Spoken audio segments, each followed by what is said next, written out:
Hey guys, welcome back to Basic Teen TV. It's Melissa. So this is part 2 of the Fever Dream. So here we are, me, Cindy, and Victoria, talking about episode 2 of season 3 of Dawson's Creek, called Homecoming. Hope you guys enjoy. What are you trying to say? Why are we standing? I don't know, Dawn. It's very real. Was I supposed to spend the rest of my life feeling miserable like the way it is? Why are you with Shirley or Connie? Why are you with me? I don't know why I'm still with you. I mean, I used to know, but I don't. Basic Teen TV. So episode 2 is called Homecoming. So we can assume that Homecoming is coming up at Capeside High. And I think it starts with Pacey and Dawson at school, walking down the hallway. Pacey is asking about the bus girl who we've learned her name is Eve. And Pacey also has another thing on his mind that I thought Andi was just coming in to visit, but apparently she's moving back to Capeside. But while they're walking down the hallway, Pacey is like talking, and he's not really looking at Dawson. And I guess he must have really bad peripheral vision.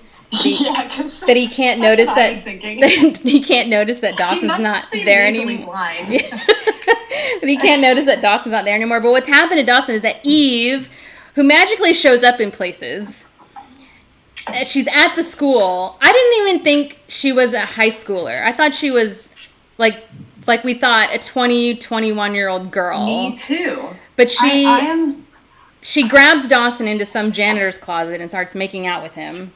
And I'm like, dude, how did this girl get into the school? And it made me look up, like, when were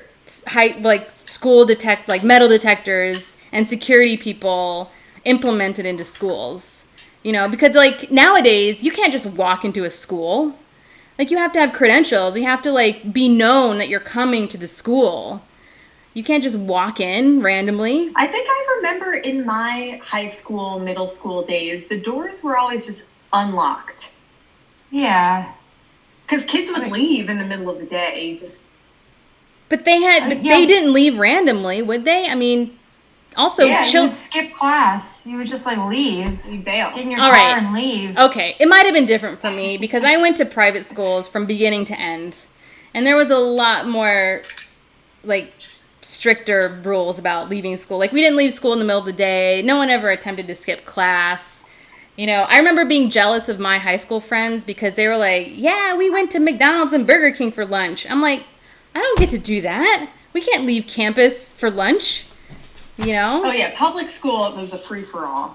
I went to public school. There was no security. You would get in trouble if you weren't there for if you weren't there for attendance, you'd have to have an excuse. But there's nothing stopping you from doing it. So my conflict still with episode 2 and 3, this girl keeps showing up because she's like, oh yeah, I'm a senior, but I don't think she's being serious because I'm like, no high school senior can get a job at a strip club. Can you? No. Right, that's the confusion that I had. Is she actually an adult and she's pretending to be going to class, or like what's going on? Also, every single scene that we see her in, even when she's at school, she's wearing a crop top. Oh, yes! Mm-hmm. That would not fly.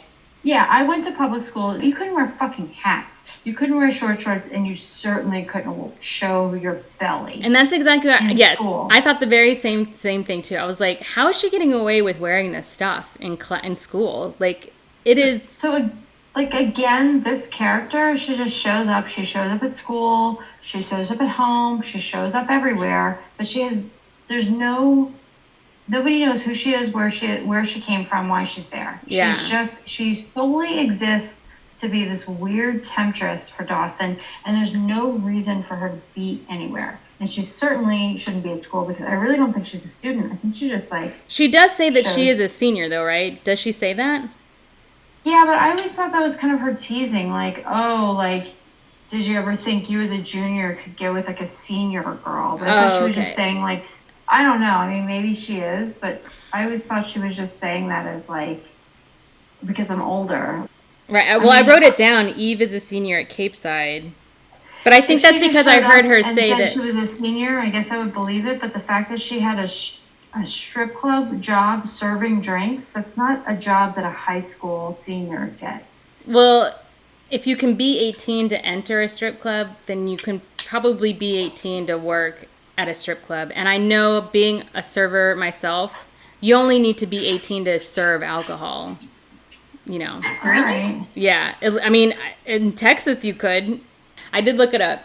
So in Texas, off-premise license or permit, like grocery stores or convenience stores, no age restriction on employees. On-premise license or permit, in other words, a bar or restaurant, must be 18 or over to serve or sell.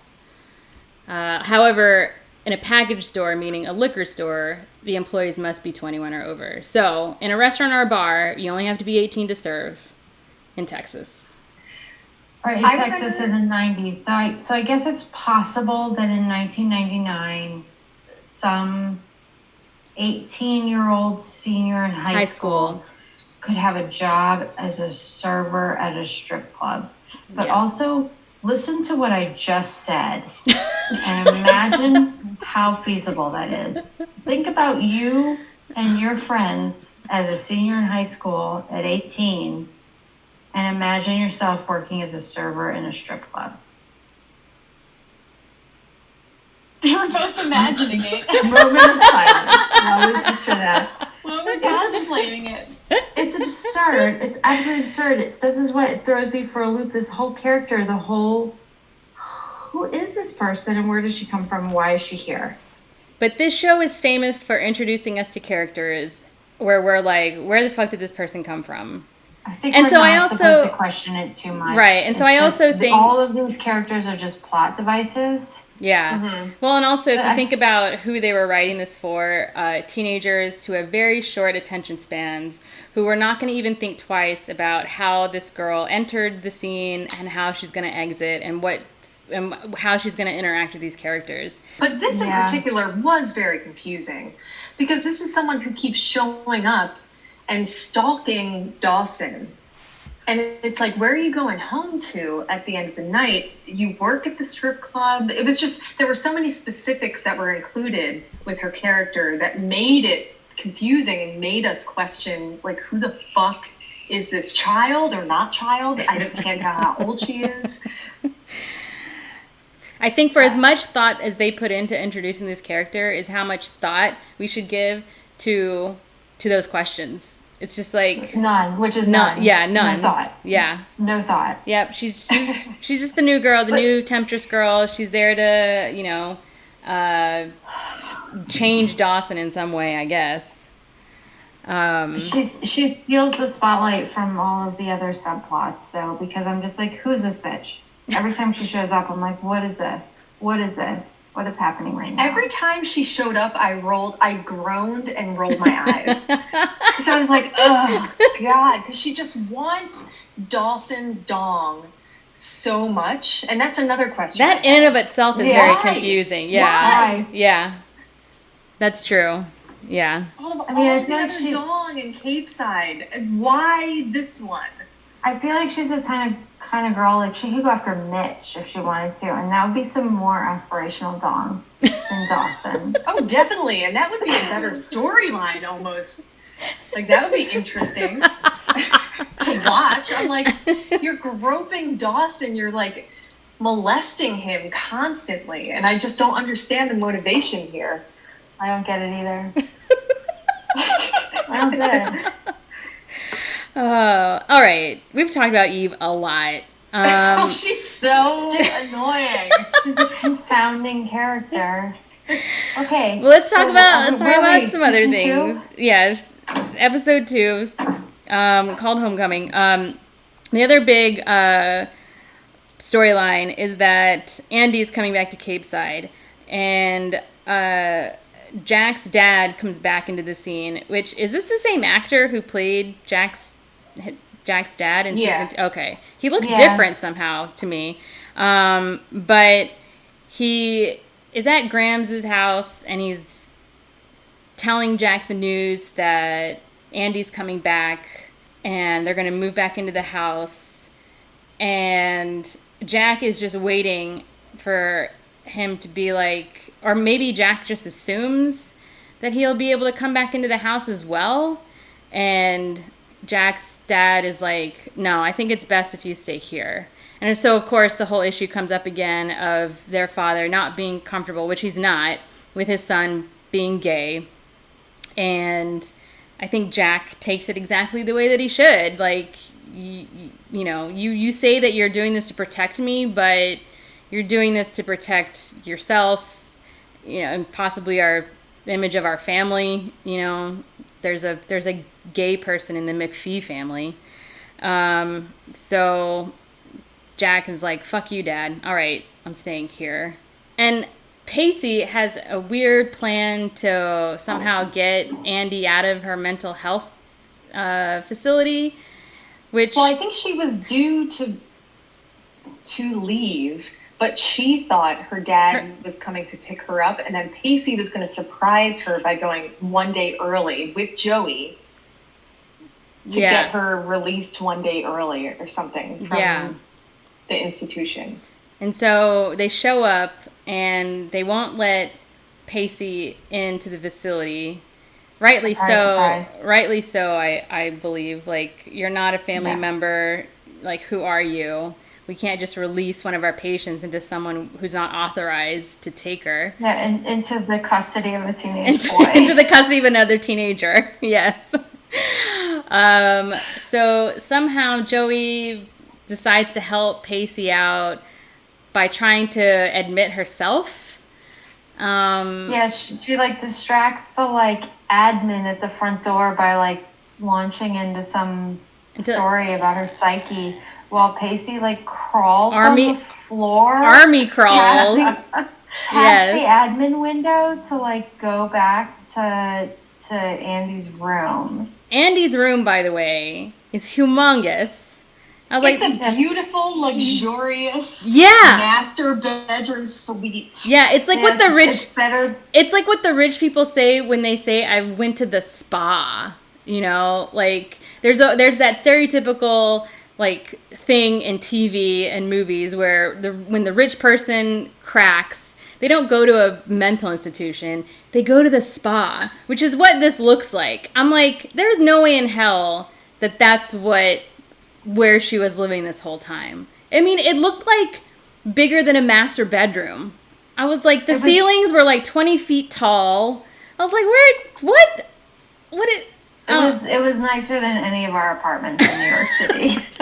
Definitely. Oh yeah, for sure. I was like, what is she doing? So when Pacey gets to the room, Andy's in there with some other boy. And but they're both laying on the bed together. Are they laying on the bed? Yeah, but just, not in a sexual way, but they're both laying out on this huge, massive king-size bed with the old school posts that go up to the ceiling, and they're both just laying there talking and chatting and not being super flirty. But as soon as I saw that, I was like, what the fuck is happening? Did she bone this guy? Well, when Pacey shows up, she's surprised and was like, oh my God, what are you doing here? And then she turns her back to Pacey and sweet talks to that other boy, and you can tell something other than just being friends is going on with those two people. And I think we learn his name is Mark, who's also a patient. It's very easy to tell that there's something going on with those two. And Pacey, of course, gets it. He feels it as well. Joey shows up after she's done distracting the admin at the front, and she's like, uh-oh, I've walked into something real awkward. So she packs up. They're in the car, which now... Oh, wait, can I say one thing before we exit the scene? Uh-huh. So remember how Joey was telling her, crazy history to the admin woman her. Yeah, history. Joey's like laid out on the front desk to the admin woman, like telling her all of her crazy life history. She's like, where do I begin? My dad was on drugs and blah, blah, blah, blah, blah. And my mom's dead, or whatever she said. And then as soon as she walks into the room with Andi and Pacey, Andi was like, oh, it's so good to see you. And Joey goes, yeah. And if we don't leave soon, they're going to make me stay. And I was like, real fucking cool, Joey. Your friend is being released from the mental hospital, and you're making a joke about how you're crazy. Yeah. She's such an asshole. I hate Joey consistently. Every episode, I find a new reason to hate her. What kind of joke is that to make to your friend who's getting released from the mental institution? Yeah, and if we don't leave soon, they're going to make me stay. And actually, I think the other two characters, they made them respond in a way where they were like, okay, that was weird like, and rude. Know your audience. Yeah. Hello, asshole. Such a piece of shit. Oh my gosh. I You hate really Joey. hate Joey. Oh my gosh. All right, so moving on. They're in the car, and Pacey's just like, wow, I can really tell, like, you're not excited to leave. And then we see Andi looking out the window, and tears are coming down her eyes. So we definitely know something has gone down with her and that Mark kid. And all the while, Pacey's just trying to, like, I kind of feel like Pacey wasn't giving her time to come back to the quote-unquote outside world. It's like Readjust to civilian life. Right, readjust to civilian life. Like, you've been, quote-unquote locked up in this mental health facility and, pretty much looked after 24/7. And if I were Pacey, I would have been a little more careful about just immediately jumping right back into, as almost if they had never broken up. And I definitely wouldn't have shown up a day early and kidnapped her from the institution. Yeah. I didn't like how he played that. No, way overstepped. And then he pressured her. He's like, we're going to go on a date tonight. We're going to be alone together. And then she was like, I want to see all my friends. And he's like, why don't you want to be alone with me? And she's like, could you just chill the fuck out, please? And like, let me have my weird new hairstyle. And he was like, what's your problem? Is there a problem with us? And like, basically like backs her into a corner. Like, just chill out, Pacey. God damn it. Yeah. I'm usually like Team Pacey a little bit, but in this case, he was way over eager. Yeah. Well, he was sensing what happened. He was sensing what happened when he walked into the room. And there was like a weird dynamic thing happening with the smart guy. And I think he was concerned that. I mean, that would have, if I were Pacey, that would have given me greater pause. I would have been like, okay, something's happened. Like, maybe I should just, I mean, I don't know. A teenage boy, I guess. He was just like eager, anxious, whatever. But yeah, I am usually also Team Pacey, and I just didn't like how he was handling the whole thing. Oh, I also want to point out that the wardrobe team is trying harder, even more, to make sure that the actress playing Andi, that her age doesn't show. I mean, they are giving her the most immature wardrobe as compared to everyone else in the cast.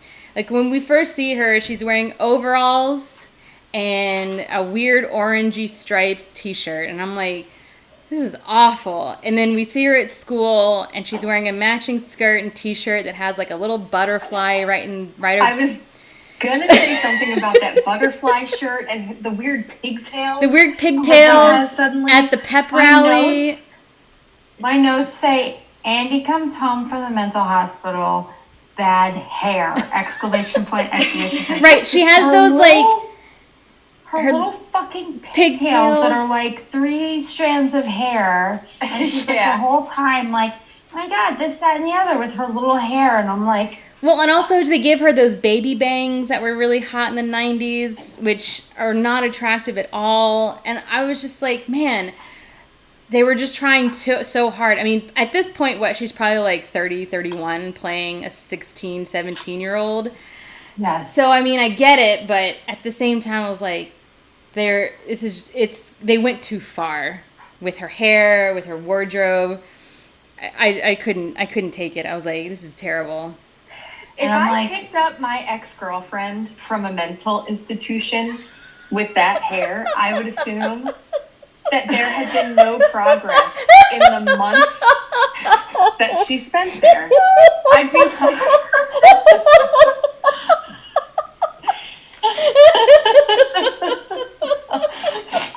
I'd be like, do we need to just readmit you? Yeah, because she reverted from being like a sophisticated, intelligent, 16-year-old to like a fucking 5-year-old. Yeah. It's like a little girl, because that's how they dressed her when she came back. Not like a high school junior or senior, but like a fucking 5-year-old. Yes. They dressed her up like a little girl. The way that women are treated in these 3 episodes. I know. I agree. It bothered me too. I'm really grossed out by it.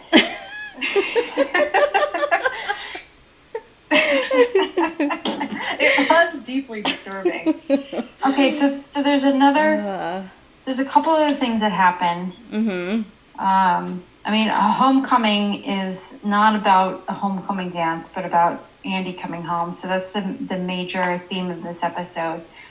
Another one is that Jack inadvertently gets recruited onto the football team. Oh, that's right. Yes. So and Dawson's father, Mitch, is now the football coach, and him and Jack and Jen, who is now the head cheerleader, are like walking alongside the football field while practice is happening, and the ball keeps like inadvertently coming over in their direction, and Jack is just like mindlessly like catching it and pitching it back.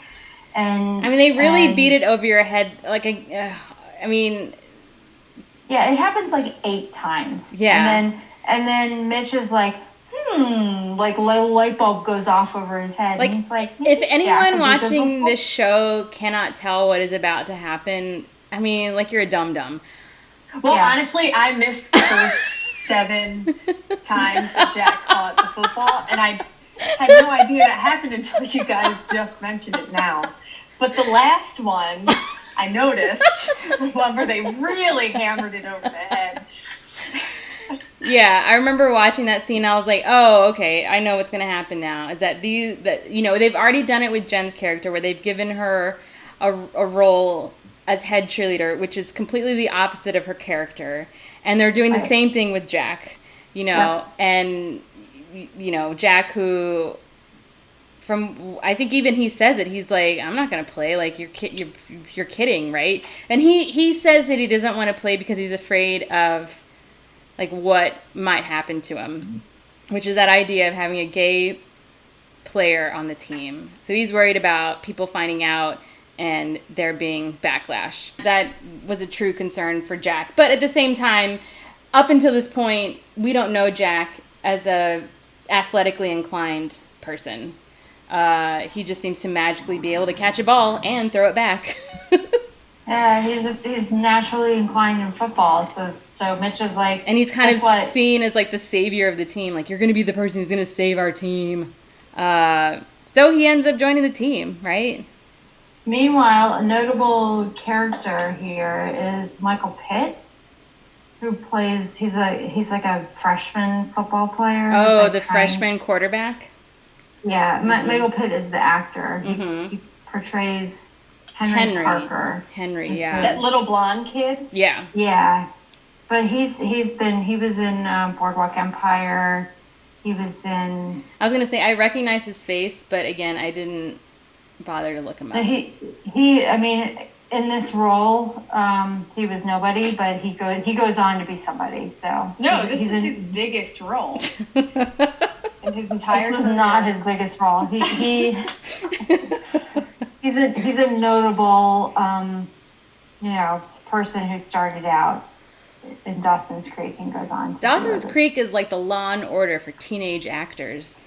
It really is. I bet we're going to see a lot more young actors who's one of their first roles might have been Dawson's Creek, and they've gone on to do some maybe more major things. It was just a cesspool of 30-year-olds playing 16-year-olds. And they all went on to do other bigger and greater things. Age-appropriate things. Yeah. Here's a scene that I want to talk about. The condom scene. Can we fucking talk about this scene? Because it was actually a really good scene. No, you didn't think so? I thought it was so weird. It was really creepy that all the dudes were like, there's this young boy. Sorry, Victoria, you go first. You tell us what you thought. Yeah, go.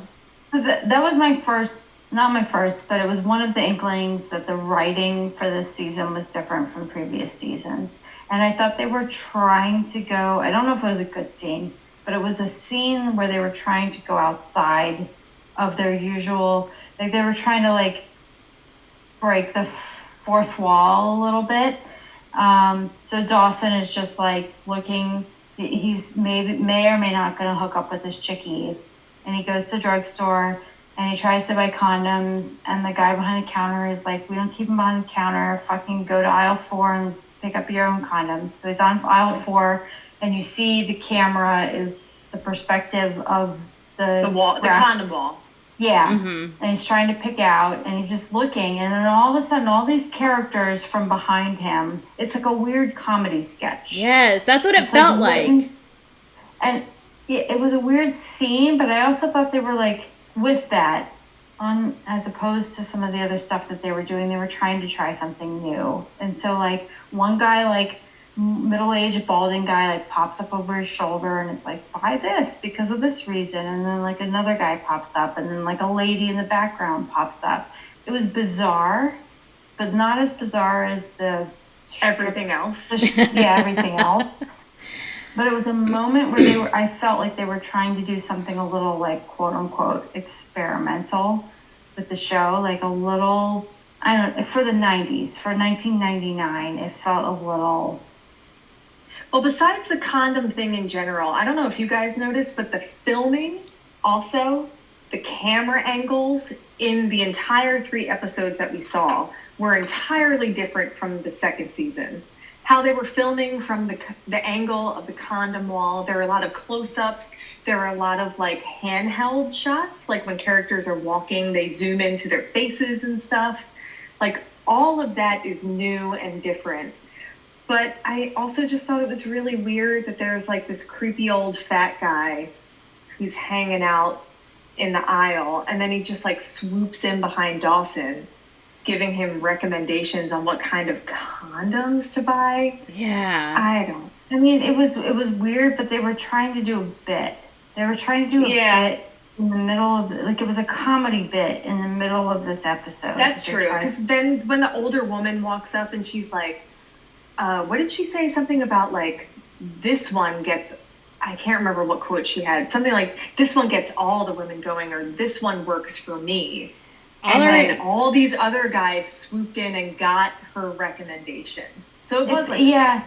It was a bit, and it felt a little bit like an SNL sketch. They were trying to insert in the middle of this episode. So like, I mean, I guess that's why it felt so weird to me. Is like, yeah, they were trying to insert some comedy, which they had never done before, and so it felt, like this. And so to me, it felt very weird and very out of place. The most unrealistic scene out of the entire show. And the entire show is filled with unrealistic shit. And I couldn't... And yet somehow... And so I couldn't buy it. I was like, this is weird. I mean, like many times, like I've said, I'm sure we've all said it many times, the stuff that happens in Capeside doesn't ever actually happen in real life. And this was certainly one of those things. Like, getting condoms is a very personal thing. And I'm sure in the 90s, it felt even more taboo to have to go into a convenience store to try and discreetly buy condoms. But then in this scene, you have everyone and their mother coming in to give their opinion and their suggestions. Strangers.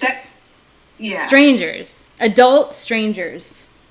Talking about... Hey, son. Yeah. trying to fuck tonight, here's what I recommend. And that one dude, the only comment that I can actually remember, I don't remember what the big guy says. I don't remember what the lady says, but I remember the other guy who was a little bit younger comes in and makes some comment about how the glow in the dark condoms don't really work because you have to let them take in light for a certain amount of time before you use 20 They them. have to hold them in front of a lamp for 20 minutes. 20 and who has minutes. time for that? Yeah, thank you. That's all. And and clearly I couldn't even remember that much, but I remember him making some sort of comment on how don't get the glow in the dark ones because they're a waste of time, Were those basically. real? I don't remember Yes. glow in the dark condoms. I mean, I could see how that would be very convenient, though. I mean, sure, it's like a pain in the ass to hold it up to a light for 20 minutes, but then if you're in a dark place, it's not like you lose track of the dong ever. Like, it's always illuminated. You know exactly where it is. It's easier to get it in the correct hole. Yeah, the dude can see where it's going. All right. It was a weird scene, but I feel like it was their attempt at like doing a thing. I don't know what the thing is, but it was their attempt at doing a thing. That was the impression that I got. They're like, we're trying to like experiment a little bit with something. I don't know. That's actually what they said in the writer's room. They're like, let's just try to experiment with something.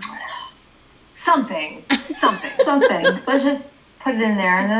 And then the executive producers were like, okay, whatever. Leave it in. Fine, whatever. We don't care anymore. The whole last episode was completely fucking asinine.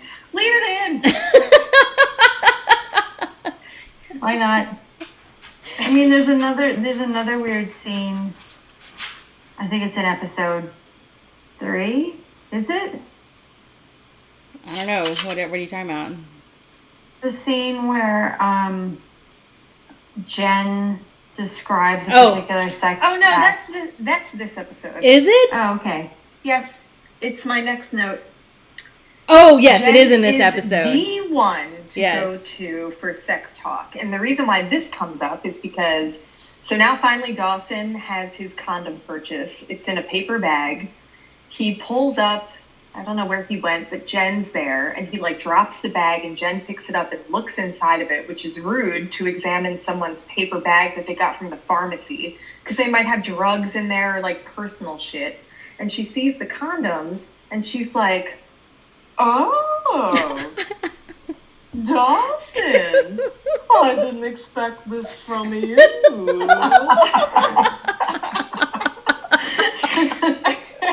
Says it just like that. That she actually sounded like that. And then they started talking about like the possibility of him having sex for the first time. And then she gives this analogy of sex being like an ice cream sundae. An ice cream cone. Yes. No, a sundae. Sundae. Oh, yeah. But ice cream cone might make more sense for the analogy. She's like, we have to admire the ice cream sundae. And lick it slowly, but not too slowly. Not just an ice cream sundae. Let's imagine a banana split. If we want to get real graphic. She got so graphic. She did. She really did. She got painfully graphic. I felt awkward. Yeah, I did too. I was like embarrassed by what she was saying in describing the ice cream sundae, the banana split. I mean, I'm surprised. I'm surprised Dawson didn't get a boner like right then and there. And like Melissa, working did her you way say you in. were starting to get a boner to listen to it? I'm saying I'm surprised Dawson didn't get a boner from listening to Jen describe how to eat this ice cream sundae. This was a real life scenario. Like Jen and Dawson would have just boned right there, based on the way that she was fucking talking. Yep. Yes. But instead, Dawson's just like, okay, thanks. Yeah. The scene though, it was awkward. They're like sitting on the back of a pickup truck or something, and like Dawson. She's like, you have to admire it from the outside in, and like look at it and all lick it and then lick it from the outside in. I mean, she talks about cream. I'm like, oh my, she says the word cream and like making, I know, it's so good. And about the cream hitting your lips or something like that, and like making sure you don't miss a drop of it. I'm like, oh my God, like it is so graphic. It's super fucking graphic. Yes. Like, oh my God. It's so graphic that if I was watching this show as a teenager and my parents walked in, they'd be like, you can't watch this show anymore. I'm clapping over here because I was thinking of it from the perspective of if I were the parent and I walked in during this ice cream licking sex scene, I'd be like, what the fuck are you watching on television? What is this? On the WB, which is meant to be a teenage drama network. But it had that frog dancing with the cat. You're watching like this cartoon frog network. And I thought it was one thing, but I guess it's this other thing. It's this other thing because we've got strippers and sex and condom. I mean, these have been the two most sex-fueled episodes of this entire show, and not in a good way. Yeah. No, I'm kind of grossed out by this show. So basically, Jen is encouraging Dawson to have some sex. So then we're at the pep rally, right? Are we at the pep rally now? Yes. Okay. Yes.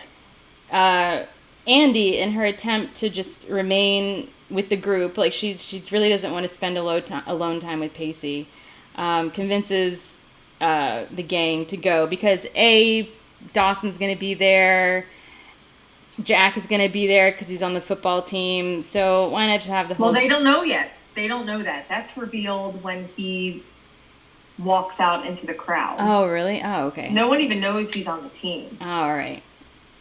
I thought they knew. That's a big reveal at the pep rally. So they'll cheer and encouragement when he comes out. Yeah. Yeah, they're into it. Everyone likes Jack. Everyone loves Jack. I like Jack. Jack I might like be. Jack too. I like Jack too. Who doesn't like Jack? Yeah. I wanted to bone Jack before I realized he was gay. And now he's just like my best friend. Fair enough. So Jack receives a warm applause from the crowd, and Andi is still giving Pacey like awkward vibes. She really just wants to stay at the pep rally. Pacey's like, fuck this, we're gonna go out here and talk. And that's where Andi reveals to Pacey that she had a sexual relationship with that Mark kid. I feel like that would be against the rules in the mental health facility. Like, don't be sleeping with other patients. Definitely. Probably. And Pacey is unwilling to forgive her. He is just so hurt.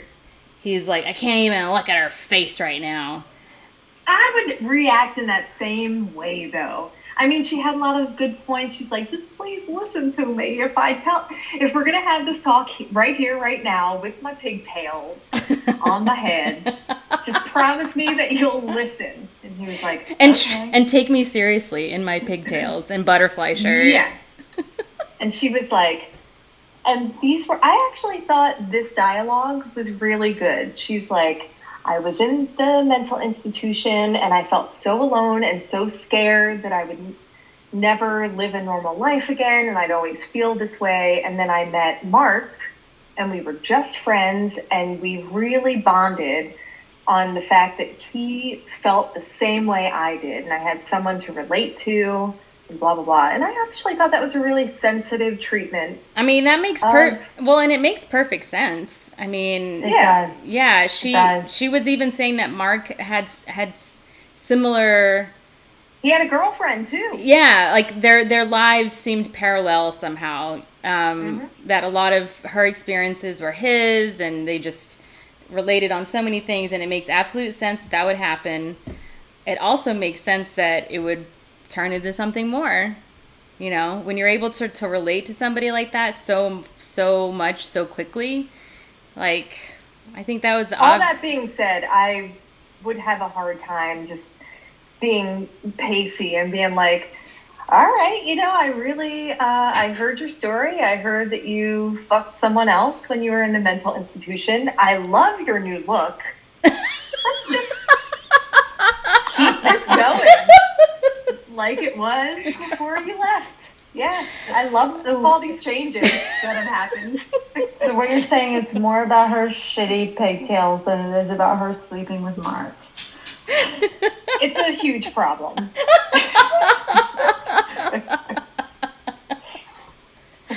No, I mean, I completely agree that Pacey's reaction is valid. Because Pacey also makes a point, like, you were writing me letters on a consistent basis, and you never once mentioned Mark at all, even to say that Mark was a friend that you had made inside this institution. Like, there was no peep about him whatsoever. So, yeah, I can totally understand Pacey being absolutely devastated and upset and not wanting to forgive her. And well, he just needs time.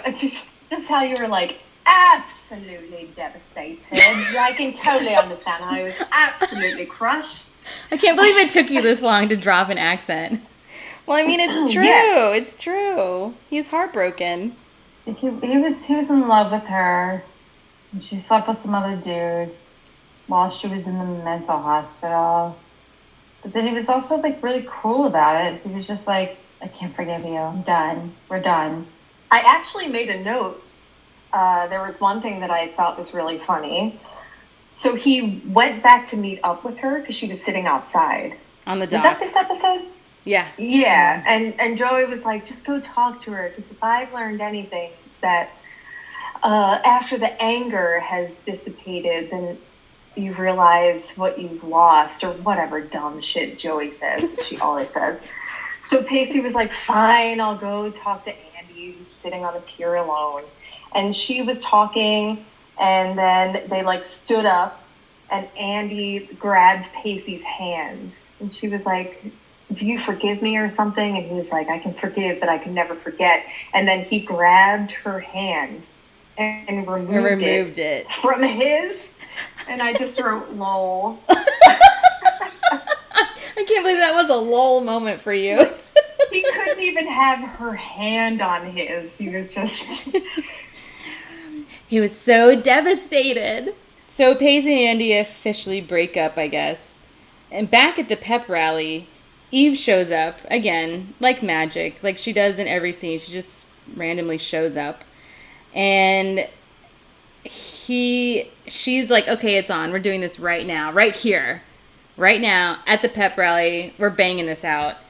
And takes him behind the screen. Dawson's made some, like, weird propaganda movie for the football team.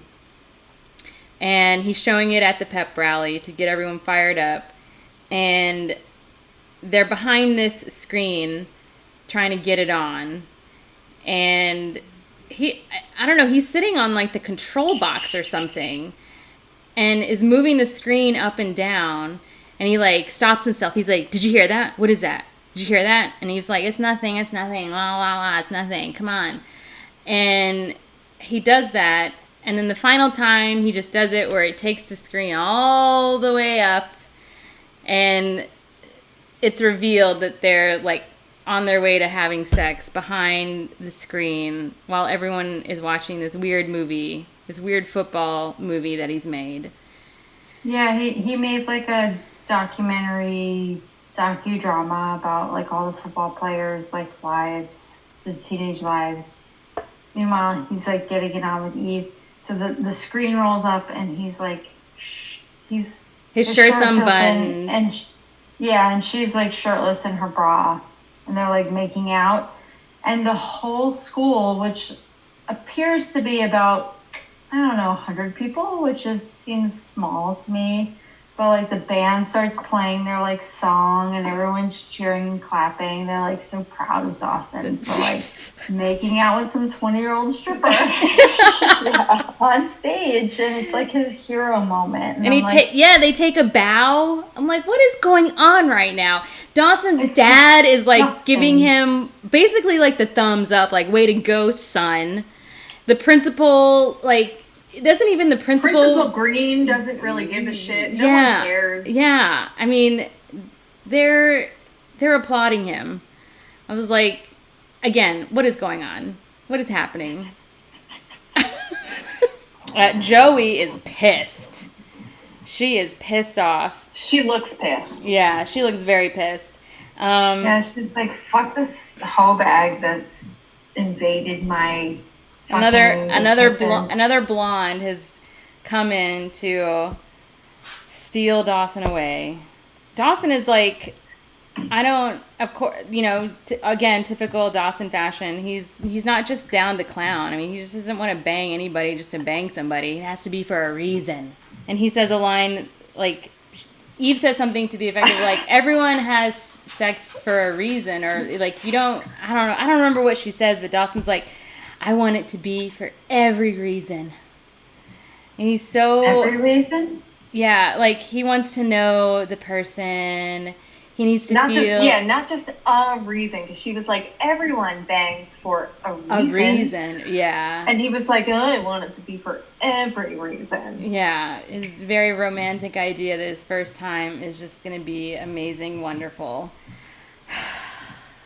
He'll see when he finally does.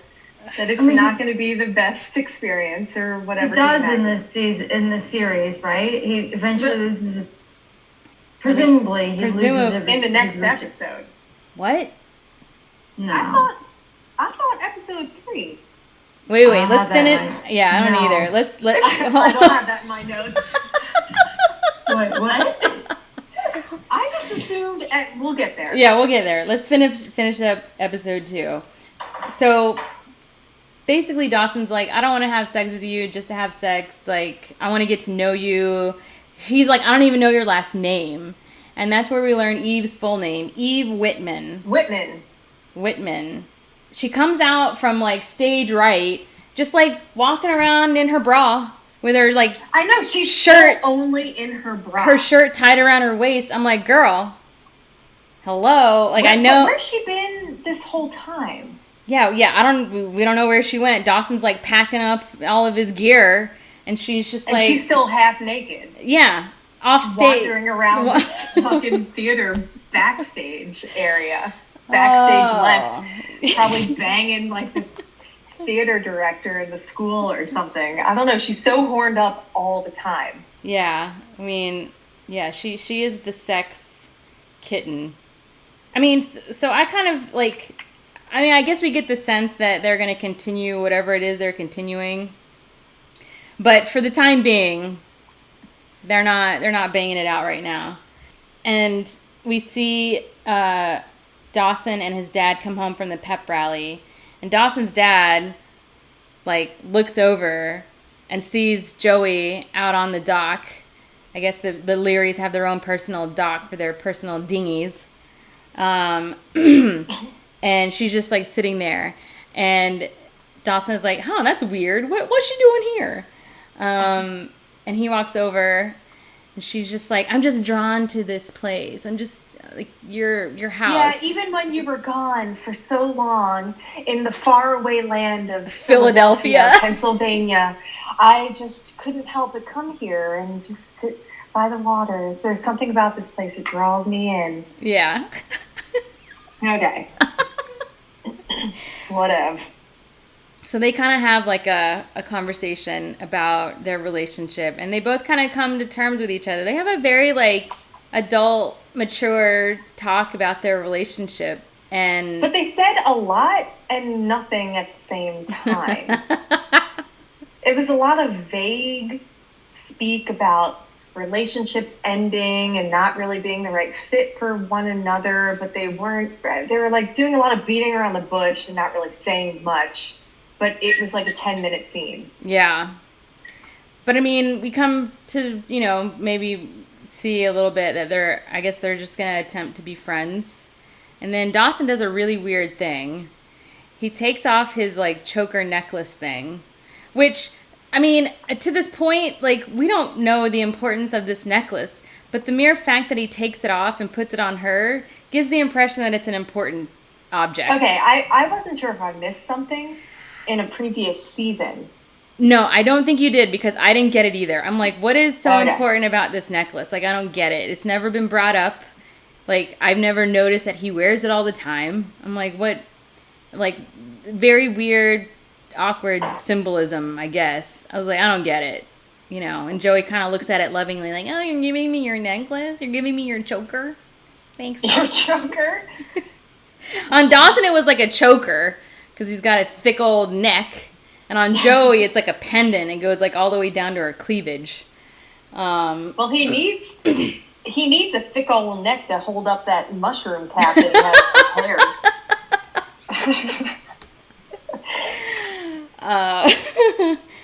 And then Joey, like, Cindy, I'm sure you loved this if you remember.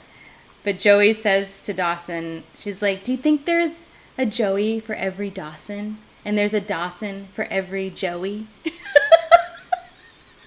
Actually, it wasn't a question, it was a statement. That she made. And he was like, yeah, I think there is. So fucking dumb. And that's how that episode ends. So fucking dumb. Yeah, there's a Joey for every Dawson and a Dawson for every Joey. So there's like millions of couples out there who have never had sex, and they've been together and then broken up and then been together and broken up, but they've never boned. Yeah, that's very commonplace. Fucking idiots. Okay, guys, so I think that's a good place to end on fucking idiots. Anyways, this has been part 2 of The Fever Dream. Be sure to check back in tomorrow. I'll be releasing the final installment, The Fever Dream Part 3. So thanks for taking a listen today, and we will see you back tomorrow. This is Basic Teen TV. Bye, guys.